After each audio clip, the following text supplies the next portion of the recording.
రేపు morning lunch బాక్స్‌కి ఏం చేయాలి అని ఎక్కువ ఆలోచించకుండా మీకొక రైస్ చూపిస్తాను. మామూలుగా ఆకుకూరలు చిన్నగా కట్ చేసి, కర్రీ చేసి బాక్స్ ఇస్తే ఆ ఆకుల్ని తీసి పక్కకేస్తారు. అలా కాకుండా పాలక్‌తో ఒక రైస్ చూపిస్తా. తొందరగా వితిన్ 5 మినిట్స్‌లో అయిపోతది.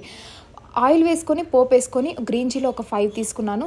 ఒక 1 ఆనియన్ కట్ చేసి వేసుకొని, అవి కొంచెం మంచిగా ఫ్రై అయిపోయిన తర్వాత పాలక్‌ని మిక్సీకి పట్టేసుకున్నాం. ఆ మిక్సీకి పట్టేసుకున్న పాలక్ పేస్ట్ కూడా వేసి, దానిలోకి ఉప్పు, పసుపు వేయండి. ఆ క్లిప్ కొంచెం మిస్ అయింది.